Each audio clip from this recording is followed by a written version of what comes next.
Nagpur विधानसभामध्ये social media मार्फत बदनामी करणाऱ्या व्यक्तीचे तपास करून योग्य ती कारवाई केली जाईल। तसेच 2029 ते 30 पर्यंत देशातील पहिली ट्रिलियन डॉलर अर्थव्यवस्था महाराष्ट्रात असेल या दृष्टीने सरकार काम करीत आहे।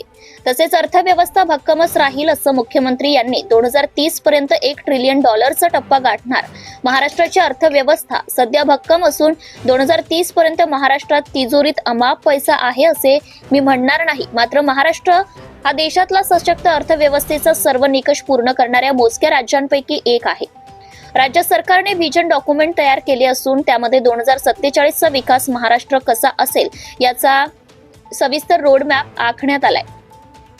या रोडमॅप अनुसार 2030 हा पहिला टप्पा, 2035 दुसरा टप्पा तर 2047 हा अंतिम टप्पा आहे। 2029-30 दरम्यान महाराष्ट्र 1 ट्रिलियन डॉलरची अर्थव्यवस्था बनेल असा ठाम विश्वास मुख्यमंत्री देवेंद्र फडणवीस यांनी रविवारी व्यक्त केलाय।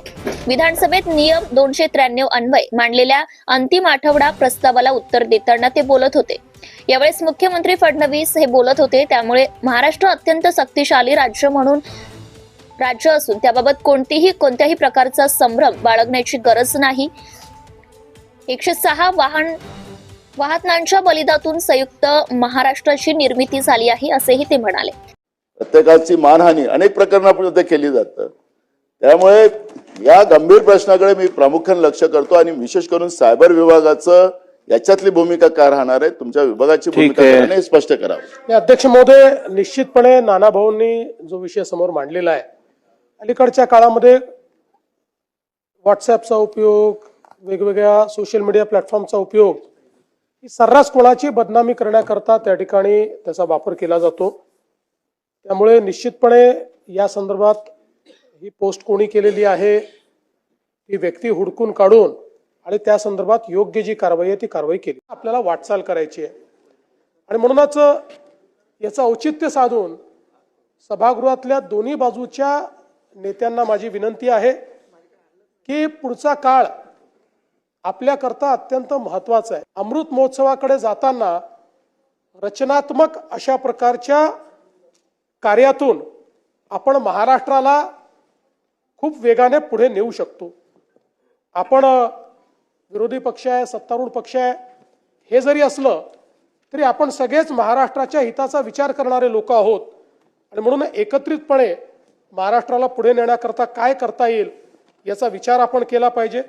आणि म्हणून मला सांगायचं आहे, अब आगे बढ़ चुका हूं मैं, अब आगे बढ़ चुका हूं मैं, पीना था जितना जहर पी चुका हूं मैं, अब पग नहीं रुकने वाले चल चुका हूं मैं, जितना पढ़ना था तुमको पढ़ चुका हूं मैं, अब और आगे बढ़ चुका हूं मैं। आणि म्हणून माझी विनंती आहे,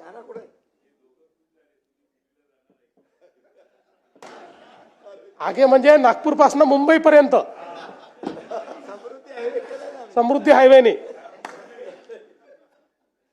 आणि म्हणून मला असं वाटतं की हा महाराष्ट्र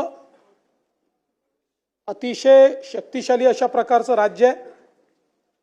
आता कुठलाही संभ्रम ठेवण्याची आवश्यकता नाही।